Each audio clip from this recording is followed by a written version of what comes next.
Fala galera, tudo bem com vocês? Estamos aí para mais um Você Precisa Saber. E o tema de hoje é esquerda ou direita? Para que lado devo ir? O cenário que nós estamos vivendo aí, finais aí do segundo turno, eleição, mas não vou falar de política, não vou falar de candidato, não vou falar de partido, vou falar de direita e esquerda. É o que nós estamos vivendo aí, e para ter uma compreensão melhor desses temas políticos, tornou-se essencial para o ser humano, para a sociedade, o conhecimento para que possamos analisar qual será a melhor opção para o país. Direita ou esquerda? Para que lado devo ir? Às vezes você se sente aí nesse momento aí indeciso, não sabe para que lado, muitas informações e não sabe o que seguir. Vou tentar esclarecer aqui algumas coisas aqui, trazer à tona aí algumas coisas para você aí, para talvez melhorar a sua decisão aí, não te influenciar de maneira alguma, ok? Porque você precisa saber. Não se esqueça de se inscrever no nosso canal, deixar o seu joinha se você gostar do conteúdo e ativar o sininho para receber em primeira mão, ok? Vamos lá, vem comigo, vem comigo. Para se entender como os termos esquerda e direita entraram no repertório político, é necessário saber como tudo isso começou. Afinal, nós vivemos um momento aí na qual muitos estão fugindo do chamado extremo a qual nós estamos vivendo. É um ideal buscado por parcela significativa da sociedade. Ou seja, está querendo fugir de direita, esquerda, está querendo ter uma outra opção, porque há muito tempo a gente não tem uma outra opção. Ou é direita ou é esquerda. E na intenção desses extremos aí, porque é um ou outro, nós vamos tentar desmascarar esses dois conceitos e vamos explicar o que eles trazem e algumas provocações sobre eles também, ok? Vem comigo, vem comigo. Tudo começou com o filósofo Conde de Tracy, lá na França, onde ele apresentou o conceito ideológico e seu objetivo. Esse conceito já de esquerda e direita. O objetivo era desenvolver uma ciência para compreender como ocorre a formação de ideias na cabeça através das pessoas, como as pessoas pensariam nas outras pessoas. Essa ciência seria chamada de ideologia. Ele era um iluminista, acreditava na força aí das ideias do seu tempo, e sendo que na época ele era um adversário do político Napoleão Bonaparte. Quem não já ouviu falar de Napoleão Bonaparte? Que acusava ele de ideólogo.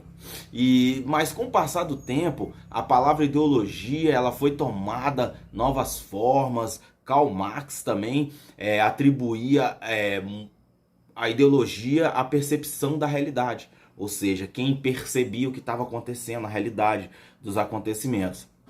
Então a gente vê que muitas outras figuras atribuíam significado à palavra ideologia, mas basicamente a ideologia ela pode ser resumida como uma maneira, vai entender, a ideologia como uma maneira em que um conjunto de pessoas pensam ou grupos sociais carregam em sua formação algum tipo de ideologia. É o que nós estamos vivendo hoje, esquerda e direita, ok?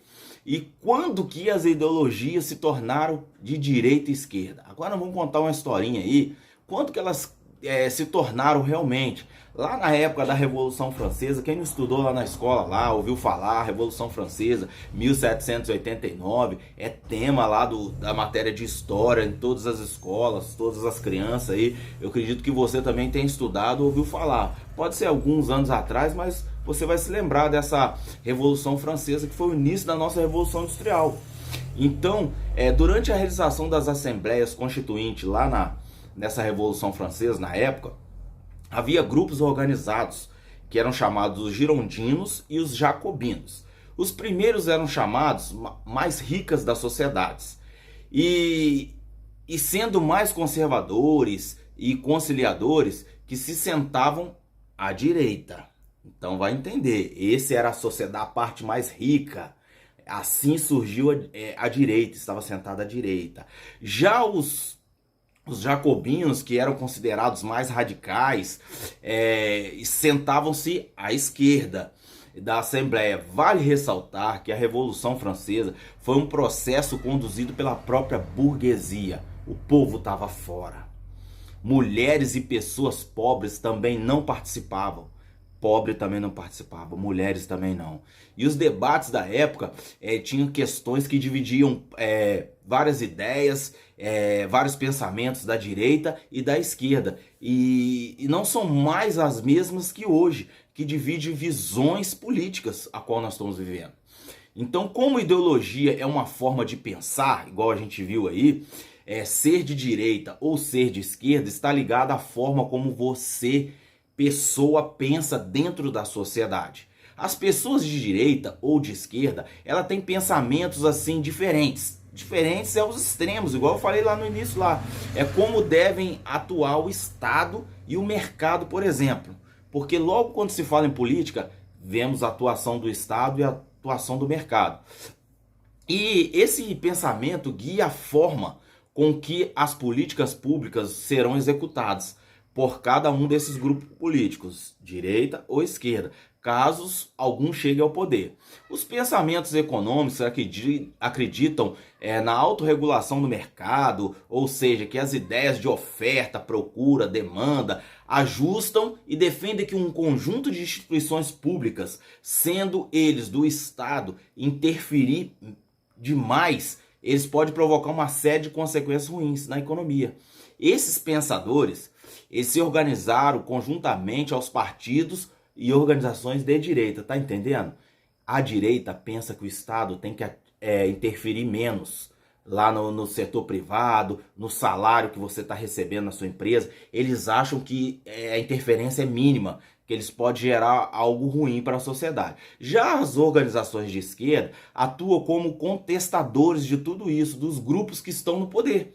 Ou seja, economicamente, eles acreditam que o mercado, no capitalismo, não será capaz de atuar para garantir um equilíbrio da sociedade. Ou seja, acesso a todos os seus direitos, condições de salários, PLR, cumprir as condições da CLT. Não à toa, as privatizações são feitas com maior volume quando o país é governado pela direita. Toda vez que o país é governado pela direita, eles querem privatizar tudo, porque eles querem, acham que o poder não está na mão do Estado, está na mão do capitalista, do mercado. E não é verdade. Pelo menos eu acredito que não. Então não é à toa que as privatizações são feitas do Estado para atuar uma forma mais incisiva na economia. É isso que eles pensam. E nos discursos da direita, a liberdade econômica, ela também tem um tom elevado. Por que um tom elevado? Porque, bem como merecimento individual, enquanto que na esquerda a promoção de direitos sociais toma o lugar de destaque. Então eles querem promover um capitalismo forte, um capitalista forte, enquanto que a esquerda quer promover direitos sociais em destaque de sua política. É muito difícil que as ideologias caberem dentro de dois partidos somente. Afinal, a pluralidade de partidos, de expressões, ideias faz parte da democracia. Ocorre, porém, no Brasil um fenômeno chamado fisiologismo, ou seja, partidos políticos são formados como espécie de partidos de aluguel, onde as ideias estão muito claras, ficando formadas como uma espécie de difícil compreensão para a sociedade, para a população. Então a gente vê que a Revolução Francesa, ela só havia com homens brancos, sem a participação do povo e com representatividade da nossa realidade, há uma diferença, discrepância. A esquerda, meu amigo, ela defende a igualdade de distribuição de renda, mais igual e com maior justiça social, mesmo não conseguindo. E neste contexto, é o papel do Estado atuar nas reduções das injustiças para que isso aconteça. A direita defende um papel de Estado mínimo, limitando a garantia de ordem pública, dando correspondência para o mercado e coordenação da vida social. Ou seja, o mercado que vai coordenar a sua vida, que vai dizer quanto você vai ganhar, quanto vai ser o seu salário, porque o Estado não quer intervir nisso. Um exemplo bem claro disso é a China. Todo mundo já ouviu falar, a China é comunista. Desde que você vai falar da China, a China é comunista. Ela é um exemplo bem claro. Na China, não tem liberdade política, não tem oposição, você não tem direito de escolher direita ou esquerda. Lá somente há um partido, lá é comunista, mas lá há uma liberdade para você empreender que aqui nós não temos, porque nós estamos sendo mandados pelo capitalista, pelo mercado, estão ditando as regras de como viver. Então a gente vê que a China, ele é um país com muito força, presença do Estado na sociedade, mas a sua natureza, ela é capitalista, porque lá você tem uma grande oportunidade de empreender, de ser um empreendedor, de ser um capitalista.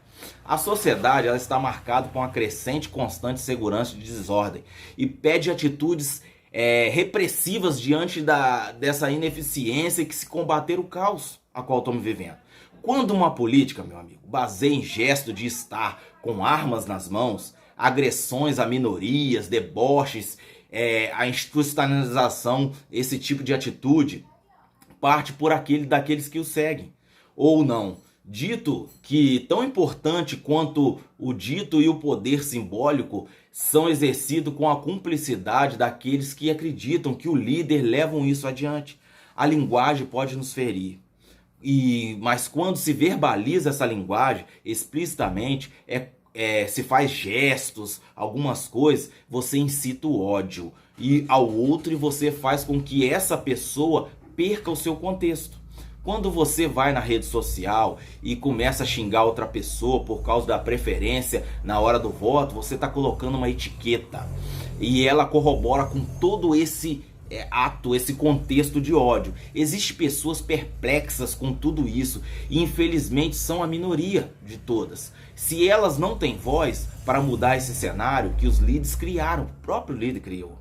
Então parem, só parem. No momento em que começamos a incitar os atos violentos, generalizar e ver outros inimigos a ser aniquilado, a ideia desse conflito aí instaurado no meio da sociedade, está mais do que na hora de que a esquerda e a direita recuem para darem exemplo, para que nem a esquerda e nem a direita entendeu ainda que o ódio começou a nos matar por dentro, familiares, amigos, que os adultos da sala de aula agora assumem as lideranças que lhes é implorada e parem com essa política de acusações, fake news, incitação de ódio e mentiras. Vivemos numa era política de fake news, que são mensagens falsas. Elas estão consolidando cada vez mais e está se tornando um fenômeno de peso a partir do ambiente propício para entrar em ebulição, causar desinformação e divulgar de modo massivo na internet. Meu amigo, verifica as informações antes de divulgar, antes de repassar, ok? Porque você precisa saber. Se você gostou desse conteúdo, não esqueça de deixar o seu joinha e se inscrever no nosso canal, ok? Porque você precisa saber.